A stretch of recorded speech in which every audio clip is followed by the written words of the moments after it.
Hey guys, what is going on? Happy Monday. Good morning, good afternoon. Damon, how are you, man? I am awesome, Kurt. Ready to go for this week. Man, I'll tell you, we've got a dear good friend, repeat offender in the house here today. We've got the one, the only, none other than David Manti. David, how are you, dude? I'm I'm doing great today, guys. I'm really excited to join you again. Love Well, this. it's such an honor, such a privilege. You've been here multiple times. We just love when you come on. You've got the latest and greatest, what's going on in manufacturing. You're part of the manufacturing.net team, industrial equipment news.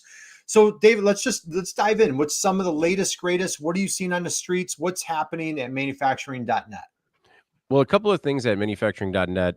One thing when it comes to we're seeing people be a lot more strategic with their advertising dollars. One thing that we have is a B2B publication is that we have a very high value audience. We have manufacturing professionals. We engage them on a daily basis with highly engaging content. So they know and trust brands like Industrial Equipment News, IEN.com, and manufacturing.net. So when we compare that with some sort of AI powered smart engagements advertising, you can hit these specific personas and similar personas across our platform. And we've seen people getting a lot smarter in terms of how they're going to market with advertising dollars. From a content perspective, we have a big achievement coming up. We're 190 episodes into the Today in Manufacturing podcast. That was something that was kind of started as a whim. Just like, I don't know, do you think people would listen to us talk to each other about the news? We'll see.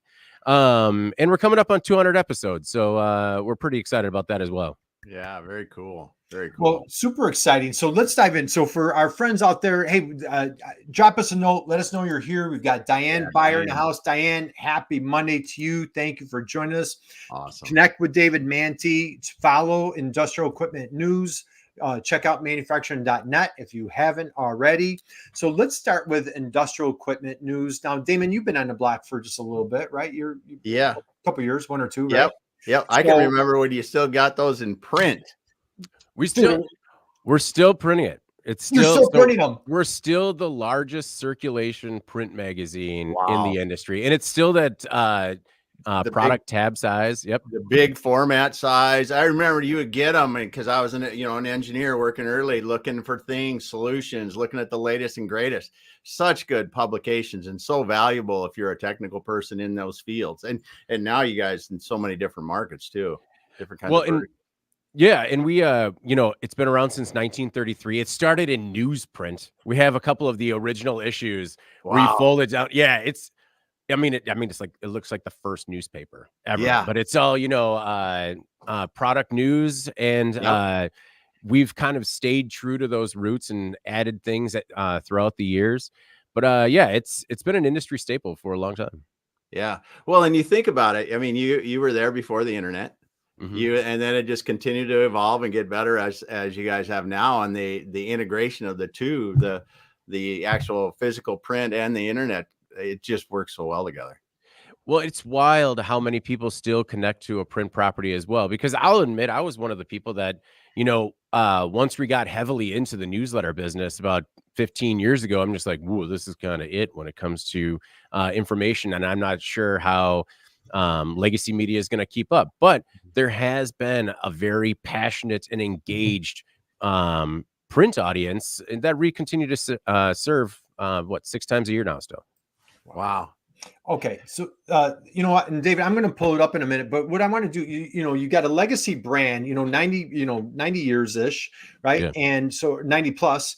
And so from 1933, so for longtime folks, very, building that community, very familiar with the Industrial Equipment News. Like you said, Damon, like you look forward to it, like I've walked into manufacturers and I see the print copy right in their lobby there. when you walk in. It's right there, right?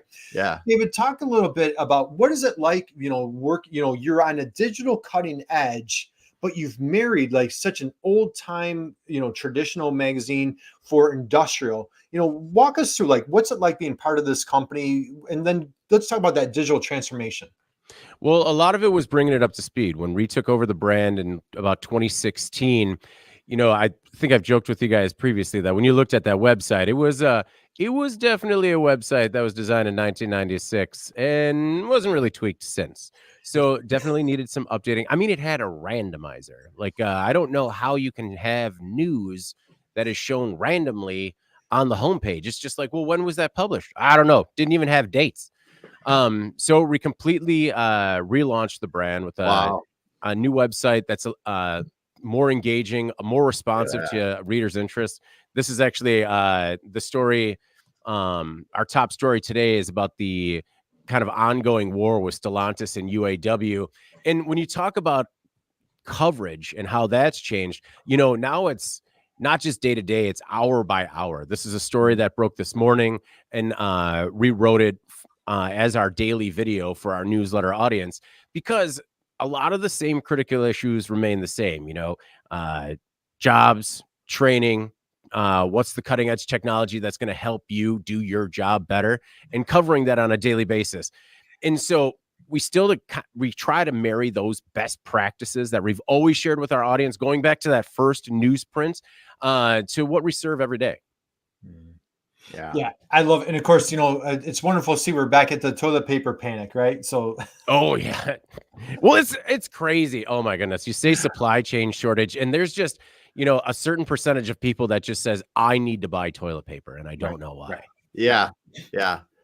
Actually, I have a customer that experienced that on the other side. It was like, what's happening? What's happening? We have all these orders. And they go, oh, yeah, we have panic again. Yeah, well, panic again. And that was another one that that's a story that winds up having a different context for the manufacturing audience, because they more or less find it funny because they're like, well, 90% of the toilet paper is manufactured domestically, so not going to have to worry about docks. Yeah. Right. Yeah. It's all perception, right? Yeah. It is exactly. That's so funny because of that fact. It's made here. Why are you worried? And so, looking at our website, one of the tabs that's actually the most popular too is you go to the new products. And that's something where you're seeing cutting edge technology. We've actually had a huge influx of new products that have come out ever since IMTS. That's traditionally where a lot of companies hold products to make a big splash in the industry. Yeah. And so we've had a huge influx in new products. We've seen a lot of things with our primary brand manufacturing business technology that does a lot of the cybersecurity side of the manufacturing business. So we've seen a lot of these gateways and other cybersecurity measures, stuff like that. Of course, it's relevant to our entire audience, so it goes across. But this is one of those like sneaky sections of our website that winds up being more popular than I ever expected, because at the end of the day, all of these new products are something that manufacturing businesses need to consider whether or not to invest in, just to do a better job. Yeah. Well, because if you're sitting there as an engineer or a technical leader in these companies, you have to know what's coming out, because the company down the street, a company around the world could be adopting a technology you don't know anything about, and they can put you out of business. It's true. That simple. Well, and that's why, our coverage, case studies are very popular with our readership as well, because like you said, they want to know how other people are using it and how that translates to their business. Yeah. Very cool. I love that. And the thing is, when you look at the tabs here, you're covering. So, take a manufacturer, they have 5-10 employees, they're throwing on a different hat every day. And these are all the topics that they're concerned about. With AI, we're going to dive a little deeper into that. Automation, made in USA, operations, safety, software, supply chain, and like you said, like you're doing a lot with cybersecurity. And I think a lot of people ignore that. Dave, could you just touch a little bit on like what you're hearing, what you're seeing from the cyber security standpoint, or what are you guys covering? Man, so Jeff Ranke, my colleague, who you guys know, he actually hosts the Security Breach podcast, which is a cybersecurity weekly podcast or monthly podcast. I think it's weekly now, actually, specifically for that audience. And he has experts from throughout the industry. And what they do is they talk about where there have been breaches, where there have been vulnerabilities, and basically what we can learn from them and how we can prevent them going forward. And that has been a sneaky popular website just because that affects everybody. Everyone was so hot to get on, IoT and Industry 4.0, and they didn't realize that they kind of opened up a lot of different parts of their facilities to potential hacks or cybersecurity breaches. Yeah. Yeah, Wow. I love it. And so, hey, congratulations to Jeff on covering these topics. Talk a little bit about how, so we're looking at the industrial equipment news. Again, anybody in the industry, it's been around since 1933. Everybody's familiar with this. I'm going to go to manufacturing.net. So now I believe you've been around since like 98. Do I have that Yep. correct? Yeah. So, Go ahead. So, I mean, the cool thing is, and again, I can't emphasize enough, how you've taken a legacy traditional brand and really stayed on the cutting edge forefront, being pioneers from online e-commerce, podcasting. Just share a little bit on like what's the internal mindset and like how what the intention is. How can we kind of help share that message with manufacturers on how they can embrace these changes? I think it's always challenging yourself to do it better. I am often driven mad by complacency. And when you find yourself resting on your laurels, for me, it gets boring, but it also really makes you, puts you at risk in terms of falling behind. So we're always looking at how people are consuming media, how that is changing. We're always looking at the stats to see engagement times on the site, pathways on the site, just to see how we can keep our audience opening newsletters, engaging with our content, and also finding value in our content. Yeah. So, David, I hope I'm not putting you on the spot. Just share a little bit on how, again, for manufacturer, I was on a call earlier with a client. They're trying to figure out their website. How do you architecture, buyer's journey? Just share a little bit on, we're covering, here you've got aerospace, just as we saw on the industrial equipment news, some similar categories, but, here's the cybersecurity right here. So again, like really mission critical topic that we'd love to kind of keep our head in the sand and ignore. But how are you tracking these topics to deliver the right ones for the right folks? A lot of it is watching stats on a day-to-day, hour-by-hour basis. In terms of, so our newsletter just went out this morning, and there'll be 14 to 20 different pieces of content in that newsletter every day, and we look at what people are reading and why, and we bring people in with our top story, right? So the top story was the Stellantis union piece, and also the aftermath of Hurricane Helene, particularly that plastics plant. We bring people in there, but then we also have other stories on safety at boat manufacturers, Siemens Mobility opening up a new manufacturing facility, Yaskawa getting into AI for warehouses. We look at the engagement on that type of content, and that's how we determine whether or not we're going to follow up on it and follow the story. Things that are obvious, Stellantis, UAW, that's something that people are going to follow to the very end because that has very wide-ranging implications on the entire industry. And then you find the smaller stuff towards the end. Like we do a lot of STEAM and STEM coverage as well. We just had National Manufacturing Day. So you like to also cover kind of the cool parts of the industry too. Like I just did a story on the Milford Proving Ground from GM and how that just turned 100 years old. Wow. And that's just cool because, one thing that I talk about a lot, especially on the podcast is, it's okay for manufacturers to do a little bit of chest thumping. It's okay for manufacturers to celebrate those anniversaries. You've been around for 100 years. And if you just start scratching the surface of the how the automotive industry is the way it is today, just because of this Milford Proving Ground, I don't know. I think it warrants recognition. And I think that manufacturers should do a better job telling those stories. Yeah. I'd tell you, I couldn't agree with you more as far as like telling those stories. You know what? So I was going to jump in another conversation, but I want to pause on that. Like, how can any tips, advice for small manufacturers? Damon, we're constantly preaching that, on our show. We're, trying to bring on different manufacturers, and people love that origin story. David, let's go there a little bit on that story, whether it's telling your story and how, your journey. You were just sharing like, hey, you guys are in growth mode. Things are going extremely well for you. Very passionate, helping manufacturers. How can either, and what I love and admire our relationship, our friendship is you don't talk the talk. You guys walk the walk at manufacturing.net. So, what you're sharing is like, well, this is what we do. I'm not like, I heard about this last week or I read about it in a book. Like, this is what we do. How can manufacturers do a better job sharing their story?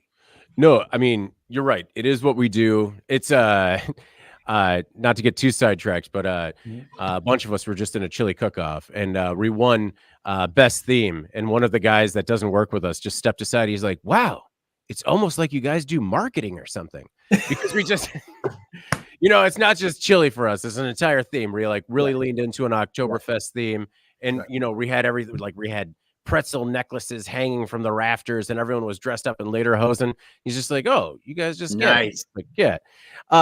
But when it comes to telling your story, I think that a lot of times people overthink it and overcomplicate it. A recent story that we just worked on, it was about the oldest operating Toyota forklift found in operation. And it was found in Burlington, Ontario. This is on IEN right now.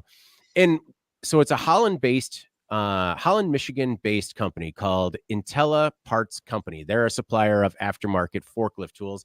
And every year they pick a brand and they try to find the oldest forklift that they can that's in operation in the industry. And this is it's not a huge story, right? But they sent me 5 sentences. They're like, "We did this contest. We found this. Here's some photos. It's crazy." And then it's on our editorial staff to kind of fill out the story a little bit more. But, Intella Parts did a really good job getting their name out there because of this unique opportunity that they present to the market and sharing it with our editorial staff. I think that some people, they think they got to publish an ebook about the origins of their story. But it doesn't need to be that complicated. I mean, I like to run stories when, people celebrate their 40th anniversary, stuff like that. I think those feel good stories are kind of really cool. And for the record, so what was this thing? It was a 1978 Toyota 42 3FG C20. That's the oldest one in operation right now. That's just that is crazy. Right. Yeah. Right. Absolutely. And the photos of this thing, it's been put through the paces. No. Right.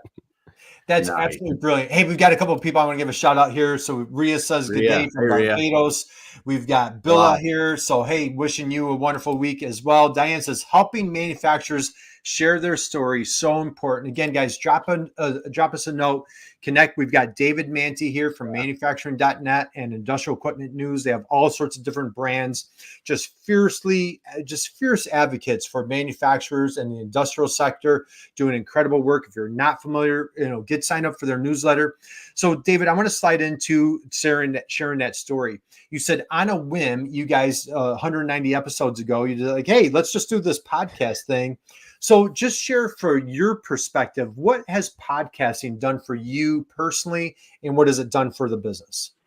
Well, personally, it's afforded me an opportunity to, get together with some of my closest friends and colleagues and talk about an industry that we're very passionate about every Thursday. So, I mean, you get all of us into a room and, the 2 producers of the podcast are close personal friends. Jeff and Anna and I have worked together forever, and we're all close personal friends. And so we kind of talk about how, we'd be having this conversation anyways, and people generally find it entertaining. So it's been a really cool journey so far. And we really enjoy and look forward to shooting it every week and see what kind of word I'm going to butcher that week or what different story, because the format of it is also, I think, important to it as well. We don't just pick stories that are going to, we think, be popular with our audience. We go straight to the stats and we see the top 5 stories on our website. And then we discuss what that means to the manufacturing industry going forward. And on a personal level, I've been writing articles and columns for the better part of 15 to 20 years now. And every once in a while, you really connect with a reader. You have an ongoing relationship where they write in and say when you're right and you're wrong, or they disagree about this. But I mean, we've cultivated this audience with Today in Manufacturing that's a lot more personal. They know us, they share their stories with us. A couple of weeks ago, we were talking about a government bailout of a cruise ship company. And one of our readers actually happened to be going on a cruise and just shared his experience from it. We had, when everything was happening with the Boeing Starliner International Space Station story, a lot of our listeners work at Boeing, and they're like, okay, We understand what you reported on, but here's what's really happening. And it's incredible that they trust us with that part of the story to share, like, hey, okay, listen, things are bad, but they're not that bad. And it's just a deeper connection with the industry than I ever anticipated it creating. That's Well, really cool. I think it, yeah, I think really it's phenomenal. And so for, everybody out there, as a matter of fact, let's see if I share this tab. So, definitely get signed up for the podcast, sign up for their newsletter, just all sorts of wonderful, helpful information here.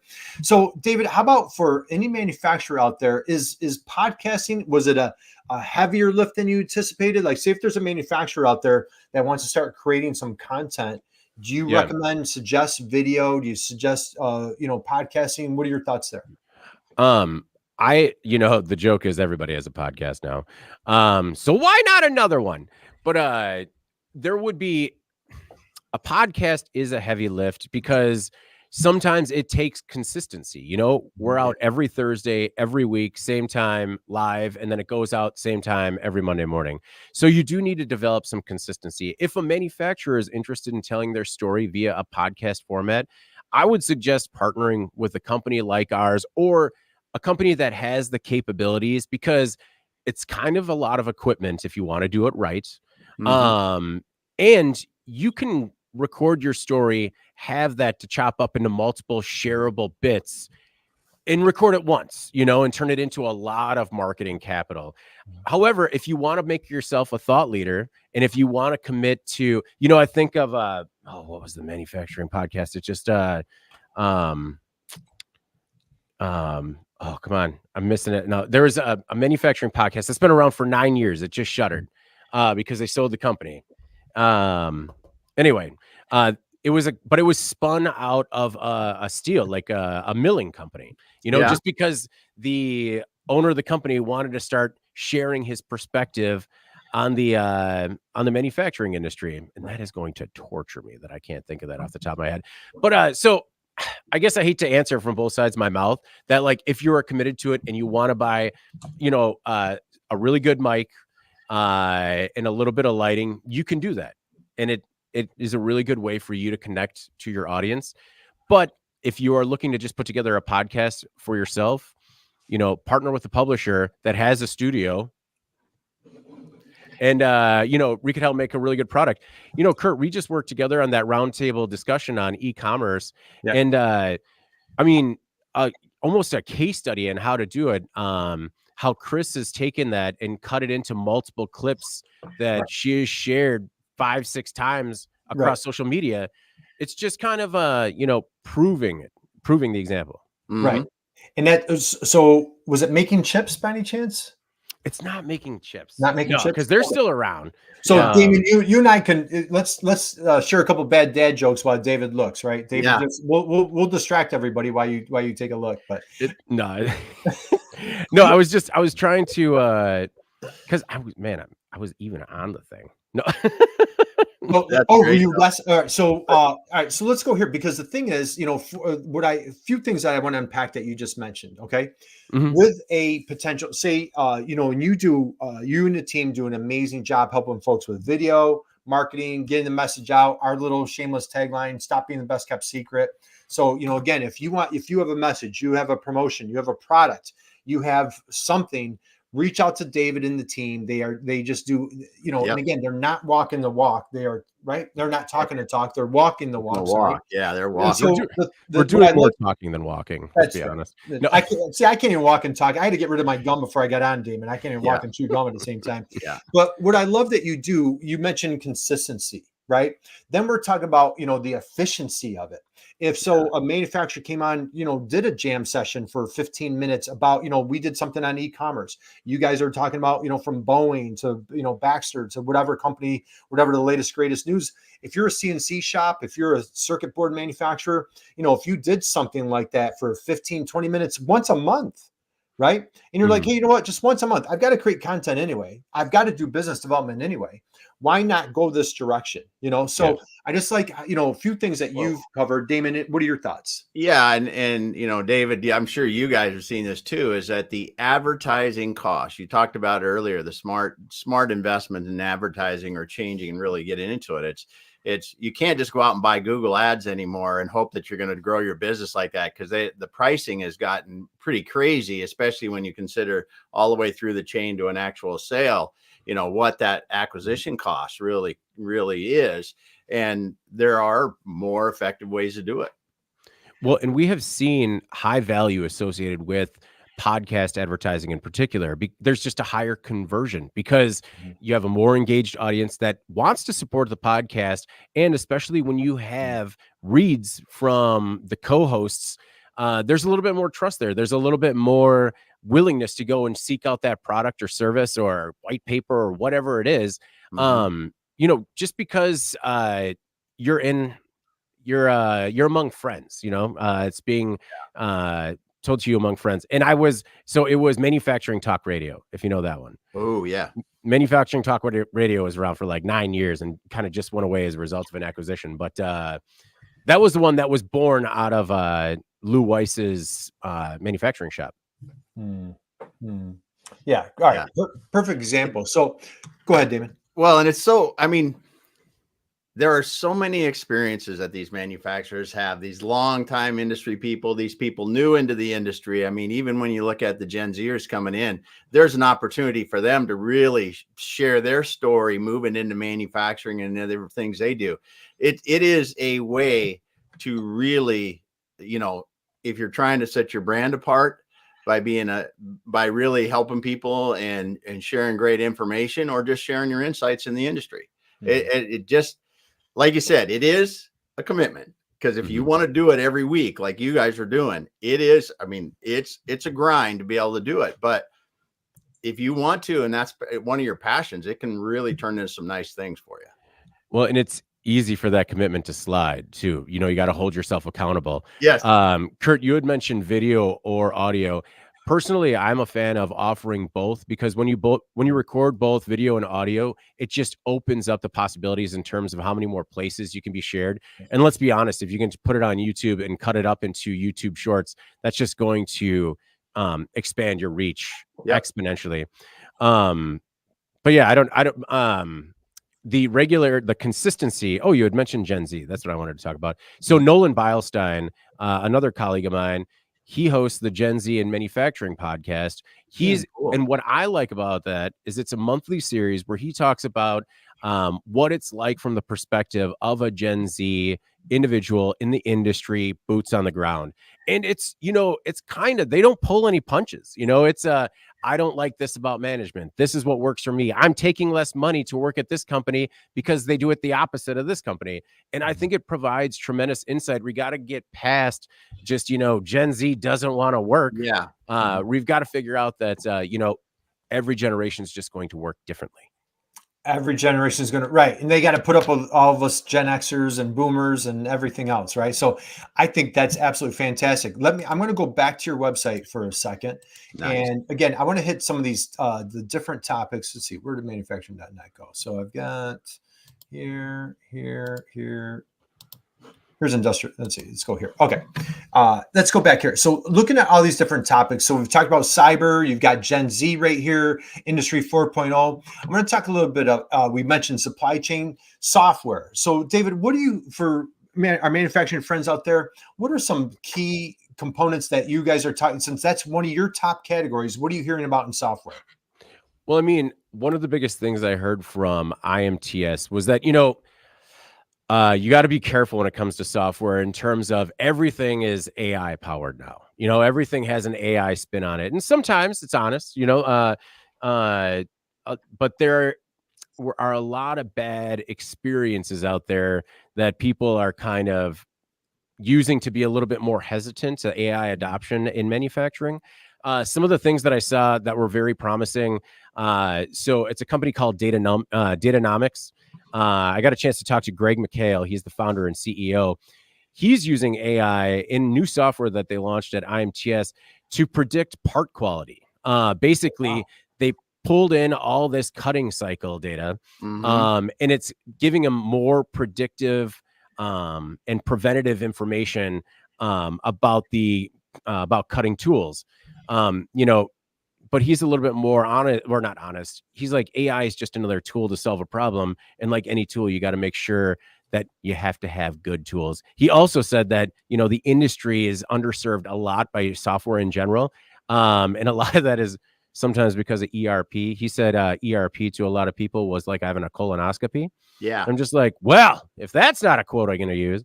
But other companies are doing some really cool stuff. Like I guess Go, if you've used that app at all. I mean, it's just an app that uses the camera. You can take a picture of anything and it tells you where their parts can be used to make it more efficient, make it quieter, use it something that's lubrication free. Siemens had some really cool AI powered stuff. And then I got an opportunity to talk to Kathleen Mitford. She's the corporate vice president of global industry marketing at Microsoft. Mm-hmm. And Microsoft has been doing some crazy things when it comes to AI empowering manufacturers to get a little bit smarter. One in particular was not a case study, but how Harding Electronics, if you're familiar with that company, Harding Electronics is using AI basically to free up engineering, get rid of its existing inventory, and improve commercial off-the-shelf device sales. So basically, with this particular component, a lot of people want custom-made products, right? And they come in, they put their specs in, and then an engineer gets on it, makes an entirely new custom product specifically for that customer. What they're using AI for is basically AI is looking at all the specs that were put in and then recommends the closest one that they have on the shelf. So it's like, okay, we can build you a custom one right here. And it's going to be a little bit more expensive and it's going to take a minute. Or we got this one right here that is pretty much what you're looking for. And I thought that was a wild, wild success story. That is crazy cool. Yeah, there's also so Bell Textron is using it to look at the times airplanes were grounded. It helps identify the problem with airplanes, the solution to likely fix it, and it also tells you the maintenance guy that's likely the most qualified to fix it. Yeah, they basically fed it 60,000 pages of documentation to come up with this AI engine, and it's really improved a lot of improved a lot of outcomes for Bell Textron. Well, and you hit on the thing right there that AI can do that we can't as humans right now, maybe in the future, but not now, is take these large amounts of data and find the correlations between them to take input on the next time something happens and go, based on what you've shown me, all these other things say we should try this. And wow, the output is incredible when you use that. No, it was and we always talk about tribal knowledge, right? And how we're losing the tribal knowledge, and how the machine whisperer, once they retire, so goes all that information. And Kathleen Mitford had an incredible response to that. She's just like, even the machine whisperer was recorded somewhere, and we just got to figure out where that is and feed it into the machine. Yeah, that's incredible right there. Because if you could get the tribal knowledge into some sort of system that could help you keep that with you, that would be incredible. Yeah. So David, let's go here. So again, for the small manufacturer out there, when they hear the letters AI, or they're like, I don't know, Damon, you've talked to people like what's this new thing? Yeah. Like, they don't even know what AI is, right? To step it back and like kind of reduce the overwhelm, or like, and not to view it as like this foreign substance that's going to, hurt the company, take away jobs, threaten us, all these, maybe dispel some of these myths, if you will. Yeah. What are you hearing, or do you have any tips, advice for, again, that small manufacturer? They're throwing on different hats all day long. I'm doing my own HR. I'm doing my own finance. I'm trying to do marketing 5 minutes a week. This AI thing, it's just too much. Like, how come, any tips or advice of like, wait a minute, let's take a look at AI, how this could help you in your company, maybe pull some things off your plate? Any tips there? Well, the first thing is that you're likely already doing it in some way, because all AI is pulling, machine learning, any IoT or Industry 4.0 tool that you've already installed, basically pulling all that information together. And Damon, you said it as well, but what was the last big problem that we had was big data. We had all of these sensors, all these data points feeding us information, and everyone was just like, well, that's good. What do we do with it now? And AI is the tool that helps you do that. So I mean, Kurt, for the smaller manufacturers, I would say you're likely already doing this. And then when you're talking about wearing multiple hats, when you're talking about marketing, I think it's very fascinating how some people are using AI to develop marketing capital, just because we've seen how a lot of people stay away from social media just because not necessarily as a combination of not having the time to create social posts or just like not wanting to do it in general. Yeah. That's a very easy lift for AI, where once you understand how to use something like a ChatGPT and get the prompts right, can really help you take your marketing message and kind of recycle it into different posts. When it comes to compliance, when you're talking about paperwork, I think that there's going to be a crazy, it's going to be a crazy tool for cutting a lot of that out of day-to-day operations as well, using it for HR activities, stuff like that. I do think it's not, I agreed with the automation fear, automation taking jobs. And I mean, I think that we've seen that a little bit where, some people were retrained, but some people, there wasn't a need for that specific skill set anymore. I do think that AI is truly an augmentation of the worker, that is going to help people do a better job. And especially now that we already have an incredible skills shortage in the industry. I mean, we got plenty of room to make up in terms of people being more efficient. And we're not going to be losing any jobs anytime soon. Yeah. Yeah, that's the thing with the manufacturing industry is, I mean, we can't hire people fast enough the way it is, and people are retiring. I mean, we've got the double crunch on it. And if AI can help us, automation can help us, other things, it's just keeping us out of deeper doo-doo is all it is. No, agreed. Like I joke about how I have friends and family that have fired and rehired workers 3-4 times now. And hey, if they could have tools that made them just a little bit better, it's a good process. Maybe help them out. Yeah. I think this is a phenomenal conversation. And I think for small manufacturers to maybe just, and for small entrepreneurs in general, right, to come into it, or for, thought leaders or anybody in the industry. I was talking to somebody, CFO of a manufacturer, and they're going all in on AI for their invoicing. Like, they don't want a person individually, step by step, going through every invoice. How can we use AI to like systemize, automate, just get the whole invoicing, the PO to invoice system, from scheduling. There's a lot of opportunities. You mentioned that dreaded ERP. I think, not my area of expertise whatsoever, but there's a lot of opportunities with AI, with scheduling. And David, we'll start winding down. You mentioned marketing. Let's come back to repurposing. So again, you guys, video, podcast, putting out all sorts of content. You talked about AI helping with that marketing message. If that manufacturer is out there saying, hey, wait a minute, I hear what you're saying, but I'm not sure exactly how to make that applicable, or how do I apply that to me? You guys do one episode, you've done 190 episodes, but you do that episode, you talk for, 30 minutes, we're here talking for 40-ish minutes right here. And like you said, so what David was referring to, Chris Harrington, we did a fun, webinar session, if you will, about e-commerce for manufacturers. Our dear friend Chris Harrington, she's taken an hour video and slicing it into chunks and like repurposing it like every other week, right, David? Yeah, repurposing it, basically summarizing what we talked about, but then also putting an updated spin on it to continue the conversation on LinkedIn. And I think that you can certainly overdo that, but when you're using it as a jumping off point to continue a conversation, I think that's truly beneficial. But yes, proceed with caution, because there are plenty of people, just changing the border color around a photo and resharing it as something new. That's a bad thing. Is that what you're implying? No. I'm just saying, like, when I see it in my LinkedIn feed like 9 times, I'm just like, yes, I've seen. Okay, thank you. Yep. That's how they're made. All right, let's fast forward. Where do we see manufacturing.net? What is super exciting on the horizon? Anything that you want to share that's upcoming for 2025? What's new and exciting for you?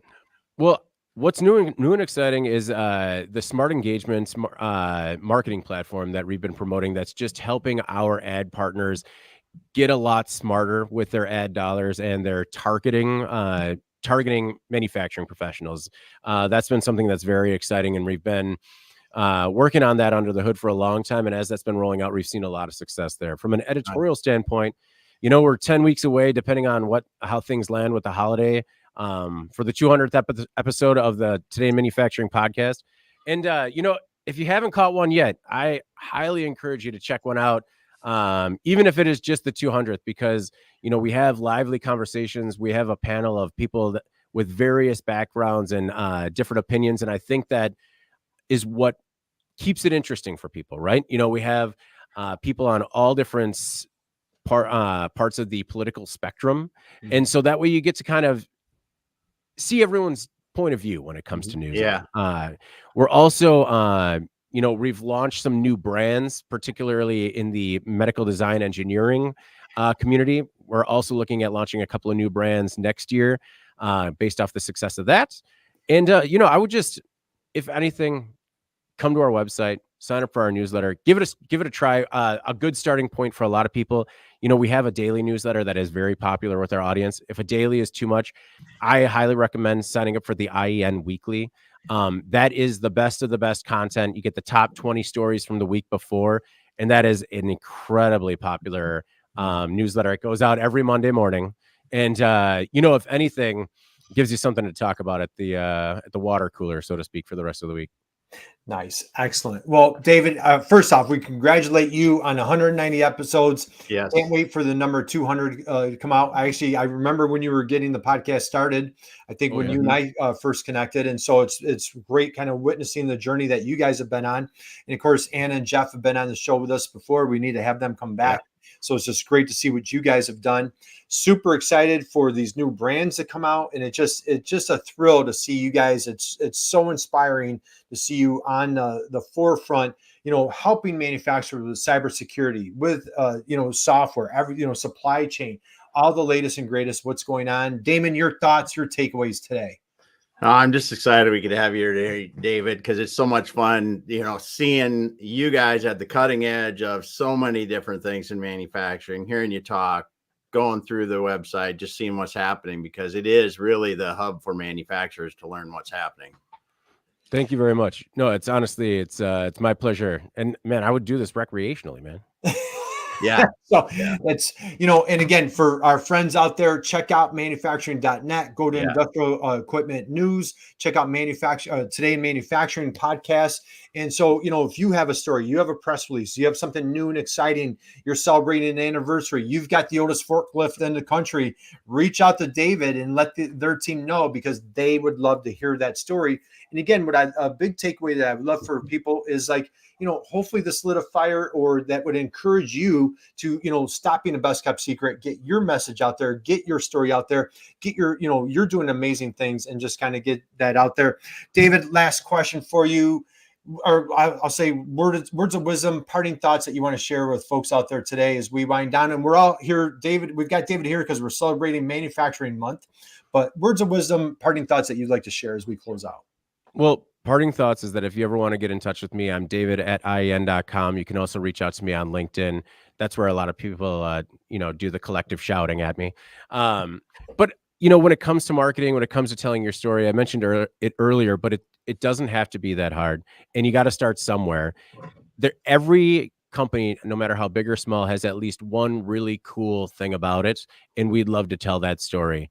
And we'd love it if you let us help you do it. I mean, a lot of people think that when it comes to marketing or getting spreading the word a little bit, that it's a heavy lift and it's an expensive lift. But from an editorial perspective, talking to me is free. Let's set up an interview and write an article, because our readers love it, and we want to give them more of it. That's right. So, Awesome. Well, David, huge shout out, appreciation, and we love our friendship with you. Just huge fans, admire what you and the team are doing at manufacturing.net. We wish you guys just continued massive success. Keep the fire burning, and we can't wait to have you back on and hear what's new in 2025. So, hey, looking forward to it, man. Thank you very much for having me. All right. Awesome. So, all right, guys, we'll close out today. Thank you, everybody in the chat box. We appreciate you. We appreciate David. And just like David, what we love to share every episode? Just go out and be someone's inspiration, just like David was today for us. And how about a big round of applause for David just crushing it, got the golf clap going. So, all right, guys, we're going to wind down. We're back here Friday with another incredible, wonderful guest. And we just wish you guys a phenomenal week.